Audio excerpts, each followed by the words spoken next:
ರಾಘವೇಂದ್ರ ಸ್ವಾಮಿಗಳು ಈ ಗುರು ಅವತಾರದ ಸಂದರ್ಭದಲ್ಲಿ ತೃತೀಯಾವತಾರ ರಾಘವೇಂದ್ರ ಸ್ವಾಮಿಗಳ ಸ್ತೋತ್ರವನ್ನು ಅವರ ಗುರು ಮೊದಲನೇ ಶ್ಲೋಕದಲ್ಲಿ ಬಹಳ ವಿಶೇಷ ಅಂಶಗಳನ್ನು ಪುರುಷೋತ್ತಮಾಚಾರ್ಯರು ಹೇಳಿದ್ದಾರೆ.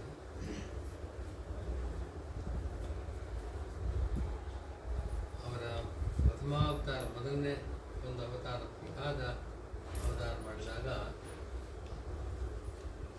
ಎಲ್ಲ ಗೊತ್ತಿರತಕ್ಕಂಥ ಕಥೆ. ಹಿರಣ್ಯಕಶಿಪು ತನ್ನ ಮಗನನ್ನು ವಿದ್ಯಾಭ್ಯಾಸಕ್ಕೋಸ್ಕರವಾಗಿ ಚಂಡಾಮರ್ಕರ ಹತ್ತಿರ ಬಿಟ್ಟಿದ್ದಾನೆ. ಅದು ಗುರುಕುಲ. ಪ್ರಹ್ಲಾದನ ಜೊತೆಗೆ ಏನೋ ಅನೇಕ ಬಾಲಕರಿದ್ದಾರೆ.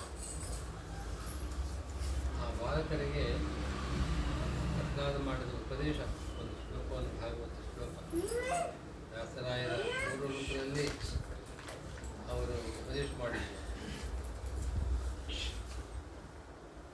ಅನಂತರ ಆ ಪ್ರಹ್ಲಾದನನ್ನು ಹಿರಣ್ಯಕಶಿಪುವಿನ ಬಳಿಗೆ ಕರೆದುಕೊಂಡು ಹೋದಾಗ ಹಿರಣ್ಯಕಶಿಪು ಹೇಳ್ತಾನೆ, ನೀನು ಏನು ಅಧ್ಯಯನ ಮಾಡಿದ್ದೀರಿ ಗುರುಕುಲದಲ್ಲಿ? ಗುರುಗಳು ಏನು ಹೇಳಿಕೊಟ್ಟಿದ್ದಾರೆ? ಚಂಡಾಮರ್ಕರಿಗೆ ಹಿರಣ್ಯಕಶಿಪು ಆಜ್ಞೆ ಮಾಡಿದ್ದಾನೆ, ನೀವು ಪ್ರಹ್ಲಾದನಿಗೆ ಭಗವಂತನನ್ನು ಬಿಟ್ಟು ಉಳಿದ ವಿಷಯಗಳನ್ನು ಹೇಳಿ ಅವನಿಗೆ ನೀತಿಶಾಸ್ತ್ರ, ರಾಜನೀತಿಶಾಸ್ತ್ರ ಚೆನ್ನಾಗಿ ಗೊತ್ತಾಗಬೇಕು, ಮುಂದೆ ಚಕ್ರವರ್ತಿ ಆಗತಕ್ಕವನು, ಅಂಥ ವಿಷಯಗಳನ್ನು ಹೇಳಿ ಭಗವಂತನ ವಿಷಯದಲ್ಲಿ ನೀವು ಹೇಳಬಾರ್ದು ಅಂತ ಸೂಚನೆ ಇತ್ತು. ಅವರು ಹಾಗೆ ಮಾಡಿದರು. ಆದರೆ ಸ್ವಲ್ಪ ಕಾಲ ಆದಮೇಲೆ ಏನು ತಂದೆ ಹತ್ತ ಮಗನನ್ನು ಕರ್ಕೊಂಡು ಹೋಗೋಣ ಅಂತ ಹೋದಾಗ ಹಿರಣ್ಯಕಶಿಪು ಕೇಳಿದ, ಏನು ಅಧ್ಯಯನ ಮಾಡಿದೀಪ, ಗುರು ಏನು ಹೇಳ್ಕೊಟ್ಟಿದ್ದಾರೆ ಏನು ಅಂತ ಕೇಳಿದಾಗ ಪ್ರಹ್ಲಾದನ ಬಾಯಿಂದ ಬಂದ ಶ್ಲೋಕ ಅದು ಪ್ರಸಿದ್ಧವಾದ ಶ್ಲೋಕ. ತತ್ಸಾಧು ಮನ್ಯೇ ಅಸುರವರ್ಗೀಯ ದೇಹಿನ ಸದಾ ಸಮುದ್ವಿಗ್ನ ಧಿಯಾಂ ಅಸಂಗ್ರಹಾತ್ ವಿದ್ವಾತ್ಮಪಾತಂ ಗೃಹಮಂಧಕುಲಂ ವನಂ ಗತಂ ಹರಿಮಾಶ್ರಯಿ. ಅಸುರವರ್ಯ ಅಂತ ತಂದೆಯನ್ನು ಕರೀತಾ ಇದ್ದಾರೆ. ಅಸುರವರ್ಯ, ಅಸುರ ಶ್ರೇಷ್ಠ. ಅವನು ಹಿರಣ್ಯಕಶಿಪು ಇಡೀ ಭೂಮಂಡಲಕ್ಕೆ ಚಕ್ರವರ್ತಿಯಾಗಿ ತನ್ನ ಸಮಾನ ಇಲ್ಲ ಅಂತ ಹೇಳ್ಕೊಳ್ತಾ ಇದ್ದ. ಅಸುರ ಜಾತಿಯಲ್ಲಿ ಹುಟ್ಟಿದವನು, ಅವರಲ್ಲಿ ಅಗ್ರಗಣ್ಯ ಅಸುರ ಶ್ರೇಷ್ಠ. ತತ್ಸಾಧುವನ್ನೇ, ಅದನ್ನು ನಾನು ತುಂಬ ಯೋಗ್ಯವಾದದ್ದು ಅಂತ ಹೇಳಿದ್ದೇನೆ. ಯಾವುದನ್ನು? ಸದಾ ಸಮುದ್ವಿಗ್ನ ಧಿಯ ಅಸಗ್ರಹ. ಯಾವಾಗಲೂ ಕೂಡ ಜನಗಳಿಗೆ ಅಸದ್ಗ್ರಹ, ಅಸದ್ಗ್ರಹ ಅಂತಂದರೆ ಯಾವುದು ನಿಜವಾದದ್ದಲ್ಲವೋ ಅದನ್ನೇ ಅವ್ರು ತಿಳಿದಿದ್ದಾರೆ. ಸ್ವಾಭಾವಿಕವಾಗಿ ಮನುಷ್ಯನಿಗೆ ಯಾರು ಹೇಳ್ಕೊಡ್ಬೇಕಾಗುತ್ತಿಲ್ಲ.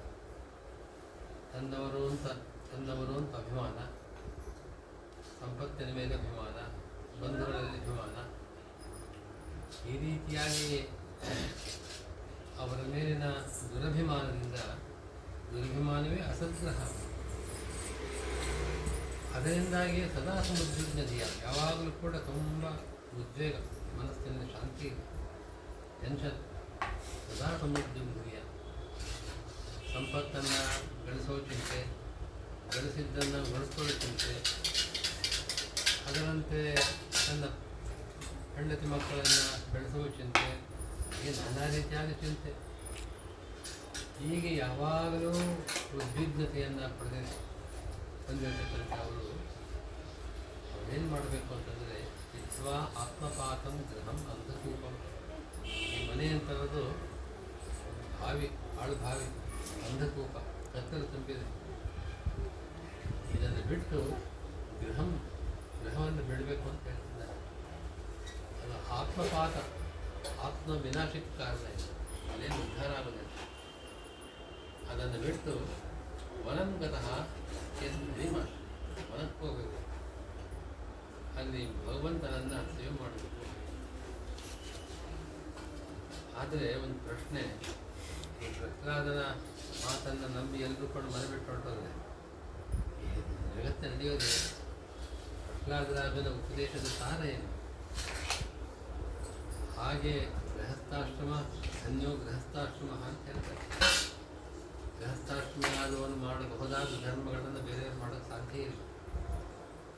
ಆ ರೀತಿಯಾಗಿ ಇಂಥ ಒಂದು ಗೃಹಸ್ಥನಾಗಿದ್ದವನು ಗೃಹವನ್ನೇ ಬಿಟ್ಟು ಹೋಗಬೇಕು ಅಂತ ನಮ್ಮ ಮಾತಿನ ಅಭಿಪ್ರಾಯ ಪ್ರಹ್ಲಾದನಿಗೆ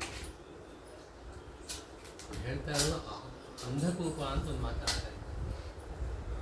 ಯಾವಾಗ ಮನೆಯಲ್ಲಿದ್ದ ಬಂಧುಗಳು ಪರಿವಾರ ಹೆಂಡತಿ ಮಕ್ಕಳು ಅವರೆಲ್ಲರೂ ಕೂಡ ಅವರು ಭಗವದ್ಭಕ್ತರಾಗಿದ್ದರೆ ಧರ್ಮದಲ್ಲಿ ಆಸಕ್ತಿ ಇದ್ದರೆ ಅದು ಒಳ್ಳೆ ಮನೆ. ಆದರೆ ಸಾಮಾನ್ಯವಾಗಿ ಆ ರೀತಿ ಇರೋದು ಕಷ್ಟ. ಅವು ಏನಿದ್ರೂ ಕೂಡ ಮನೆಯಲ್ಲಿ ಪರಿವಾರದವರಿಗೆ ಸಂಪತ್ತಿನ ಮೇಲೆ ಅಪೇಕ್ಷೆ, ಭಗವಂತನ ಕಡೆಗೆ ಅವರು ಅಂದರೆ ಕುರುಡರವರು, ಭಗವಂತನ ಜ್ಞಾನ ಇರೋದಿಲ್ಲ, ಲೋಕದ ಕಡೆಗೆ ಮುಖ ಬರುತ್ತದೆ. ಅಂಥವರು ಇದ್ದ ಮನೆ ಅದು ಅಂಧಕೂಪ. ಅಂಧ ಅಂತಂದರೆ ಕುರುಡು. ಯಾವ ವಿಷಯದಲ್ಲಿ ಕುರುಡರಾಗಿರ್ತಾರೆ? ಭಗವಂತನ ವಿಷಯದಲ್ಲಿ ಕುರುಡರಾಗಿರ್ತಾರೆ, ಭಗವದ್ ಭಕ್ತರ ವಿಷಯದಲ್ಲಿ ಕುರುಡರಾಗಿರ್ತಾರೆ, ಧರ್ಮದ ವಿಷಯದಲ್ಲಿ ಕುರುಡರಾಗಿರ್ತಾರೆ, ತತ್ವದ ವಿಷಯದಲ್ಲಿ ಅವರು ಅಂಧರಾಗಿರ್ತಾರೆ. ಅಂಥವರು ಇದ್ದ ಮನೆ ಅಂತಂದರೆ ಅದು ಕಗ್ಗತ್ತನ್ನು ತಂದಿರತಕ್ಕಂಥ ಭಾಗ. ಅಂಥ ಮನೆಯನ್ನು ಬಿಡಬೇಕು, ಅವರನ್ನು ವಿದ್ಯುವ ಕೆಲಸವನ್ನು ಮಾಡಬೇಕು. ಆದರೆ ಯಶಸ್ವಿಯಾಗದೆ ಹೋದಂಥ ಕಾಲದಲ್ಲಿ ಹಿತ್ವಾ ಆತ್ಮಪಾತಂ ಅಂಥ ಮನೆಯಲ್ಲಿ ಅವನಿದ್ದರೆ ಮನಃಶಾಂತಿಯಿಂದ ಆತ್ಮಪಾತಕ್ಕೆ ಆತ್ಮ ನಾಶಕ್ಕೆ ಕಾರಣ, ಅವನು ಅಧೋಗತಿಗೆ ಹೋಗತಕ್ಕವನೇ. ಆದ್ದರಿಂದ ಹಿತ್ವಾ ಆತ್ಮಪಾತಂ ಗೃಹಂ ಅಂಧಕೂಪಂ ವನಂ ಗತಃ ಹರಿಮಾಶ್ರಯ. ಆದರೆ ವನಂ ಗತಃ ಅಂದೇನರ್ಥ? ಕಾಡಿಗೆ ಹೋಗುವುದು. ಕಾಡಿಗೆ ಹೋಗಿ ಅಲ್ಲಿ ಪುನಃ ಹೆಂಡತಿ ಮಕ್ಕಳನ್ನು ಯೋಚನೆ ಮಾಡ್ತಾರೆ, ಬಿಟ್ಟು ಬಂದಿದ್ದೇನೆ, ಯಾಕೆ ಬಿಟ್ಟು ಬಂದೋ ಏನೋ ಆಗುತ್ತನೋ ಯೋಚನೆ ಇದ್ದರೆ ಉದ್ಧಾರ ಆಗಲ್ಲ. ಅದಕ್ಕೆ ವ್ಯಾಖ್ಯಾನ ಹೀಗೆ ಮಾಡ್ತಾರೆ, ಅವನು ಮೊದಲು ವನಾಂಗತಃ, ವನ ಅನ್ನೋ ಶಬ್ದಕ್ಕೆ ತೀರ್ಥ ಅಂತ ಅರ್ಥ ಇದೆ. ಪುಣ್ಯ ತೀರ್ಥಗಳು, ಪುಣ್ಯ ತೀರ್ಥಕ್ಷೇತ್ರ ಅಂತ ತೀರ್ಥಕ್ಷೇತ್ರಗಳು ಹೋಗಬೇಕು. ಅಲ್ಲಿ ಹೋದರೆ ತೀರ್ಥ, ಆಗಿನ ಕಾಲದಲ್ಲಿ ಈಗಿನ ಕಾಲದಲ್ಲಿ ತೀರ್ಥಕ್ಷೇತ್ರಗಳು ಹೇಗಿರಬೇಕು ಹಾಗಿಲ್ಲ. ಹಿಂದಿನ ಕಾಲದಲ್ಲಿ ತೀರ್ಥಕ್ಷೇತ್ರಗಳು ಅಂತಂದರೆ ಭಗವದ್ಭಕ್ತರಿಂದ ಯಾವಾಗ ತುಂಬಿರ್ತದೆ, ಜ್ಞಾನಿಗಳು ತಪಸ್ವಿಗಳು ಇರತಕ್ಕಂಥ ಕ್ಷೇತ್ರ. ಅಲ್ಲಿ ಹೋದರೆ ವನಂಗತಃ, ವನ ಅಂತಂದರೆ ವನ ಅನ್ನೋ ಶಬ್ದಕ್ಕೆ ನಮ್ಮಿಂದ ಸೇವ್ಯರಾದವರು, ನಮ್ಮ ಸೇವೆಯನ್ನು ಸ್ವೀಕಾರ ಮಾಡ್ತಕ್ಕಂಥವರು. ವ್ಯಾಕರಣದ ಪ್ರಕಾರ ಅರ್ಥ ಬರುತ್ತದೆ. ಅಂಥವರ ಬಳಿಗೆ ಹೋಗಬೇಕು ತೀರ್ಥಕ್ಷೇತ್ರದಲ್ಲಿ. ತೀರ್ಥಕ್ಷೇತ್ರಕ್ಕೆ ಹೋಗಿ ಆ ಕೆಲಸ ಮಾಡದೆ ಹೋದರೆ ಮನಸ್ಸಿನ ಶುದ್ಧಿ ಆಗೋದಿಲ್ಲ. ತೀರ್ಥಕ್ಷೇತ್ರಗಳಿಗೆ ಹೋಗಬೇಕು. ಅಲ್ಲಿ ವನಂಗತಃ, ಅಲ್ಲಿರತಕ್ಕಂತಹ ಸಜ್ಜನರು ಜ್ಞಾನಿಗಳು ಅವರನ್ನು ಆಶ್ರಯಿಸಬೇಕು. ಅಂಥವರನ್ನು ಆಶ್ರಯಿಸಿದಾಗ ಅವನು ವನಂಗತಃ. ವನ ಅನ್ನೋ ಶಬ್ದಕ್ಕೆ ಜಲ ಅನ್ನೋ ಅರ್ಥ ಇದೆ. ಜಲ ಅಂತಂದರೆ ಅದು ಅಮೃತ, ಅಮೃತ ಅಮೃತ ಅನ್ನೋ ಅರ್ಥದಲ್ಲಿ ಭಾಗವತ ಕಥಾಮೃತವನ್ನು ಶ್ರವಣ ಮಾಡಬೇಕು. ವನಂಗತ ಭಾಗವತ ಕಥಾಮೃತ ಅಂಥ ಒಂದು ಜಲವನ್ನು ಅವನು ಪಾನ ಮಾಡಬೇಕು. ಆ ರೀತಿ ತೀರ್ಥಕ್ಷೇತ್ರಗಳಿಗೆ ಹೋಗಿ ಅಲ್ಲಿರ್ತಕ್ಕಂಥ ಜ್ಞಾನಿಗಳ ಬಳಿಗೆ ಹೋಗಿ ಅವರ ಮುಖದಿಂದ ಭಗವಂತನ ಮಹಿಮೆಯನ್ನು ಕೇಳಿ ಆ ಭಾಗವತ ಕಥಾಮೃತವನ್ನು, ಆ ವನವನ್ನು ಸ್ವೀಕಾರ ಮಾಡಿದಾಗ ಆಗ ಅವನು ಮನಸ್ಸು ಶುದ್ಧವಾಗುತ್ತೆ. ಶುದ್ಧವಾದಾಗ ಭಗವಂತನ ಕಥೆಯನ್ನು ಕೇಳ್ತಾ ಇದ್ದಂತೆ ಕಣ್ಣಲ್ಲಿ ಒಂದು ಆನಂದಾಶ್ರು. ಭಗವಂತನ ಕಥೆಯನ್ನು ಕೇಳ್ತಾ ಆ ಸಂತೋಷದಿಂದ ಕಣ್ಣಲ್ಲಿ ಬರುತ್ತದೆ. ಅಂಥ ರೀತಿಯಾದ ಒಂದು ಆ ಕಣ್ಣಲ್ಲಿ ಸುರಿಸುವಂಥ ಆನಂದದಿಂದ, ಕಥಾ ಶ್ರವಣದಿಂದ ಉಂಟಾಗತಕ್ಕಂಥ ಒಂದು ಆನಂದವನ್ನು ಪಡೆದು ಆ ಸಂದರ್ಭದಲ್ಲಿ ಅದೇ ಆಶ್ರಯ. ಭಗವಂತನೂ ಕೂಡ ವನ, ವನ ಅನ್ನೋ ಶಬ್ದಕ್ಕೆ ನಾನು ಮೊದಲೇ ಹೇಳಿದಂತೆ ನಮ್ಮಿಂದ ಸೇವ್ಯನಾದನು, ನಮ್ಮಿಂದ ಆರಾಧ್ಯನಾದನು, ಪೂಜ್ಯನಾದನು ಅಂತ ಭಗವಂತನ ಆಶ್ರಯವನ್ನು ಪಡೆಯಬೇಕು.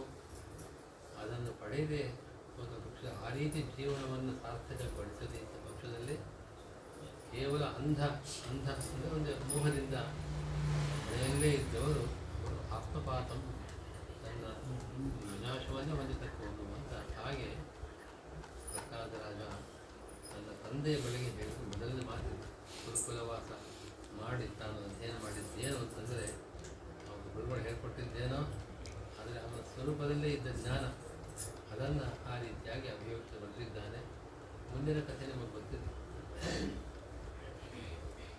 ಆ ರೀತಿಯಾಗಿ ಅದೇ ಪ್ರಹ್ಲಾದರಾಜರು ವ್ಯಾಸರಾಜರಾಗಿ ಅವತಾರ ಮಾಡಿದಾಗ ರಾಜ್ಯದಲ್ಲೇ ಸನ್ಯಾಸ ಸ್ವೀಕಾರ ಮಾಡಿದವರು. 92 ವರ್ಷಗಳ ಕಾಲ ಅವರು ದೃಶ್ಯರಾಗಿದ್ದವರು. ಆ ಕಾಲದಲ್ಲಿ ಭಗವಂತನ ಸರ್ವೋತ್ತಮತ್ವವನ್ನು, ವಿಷ್ಣು ಸರ್ವೋತ್ತಮತ್ವವನ್ನು, ಮುಖ್ಯ ಪ್ರಾಣದ ಜೀವೋತ್ತಮತ್ವವನ್ನು, ಆ ಸಿದ್ಧಾಂತವನ್ನು ಸ್ಥಾಪನೆ ಮಾಡ್ತಕ್ಕಂತಹ ಕಾರ್ಯಗಳನ್ನು ಮಾಡಿದವರು.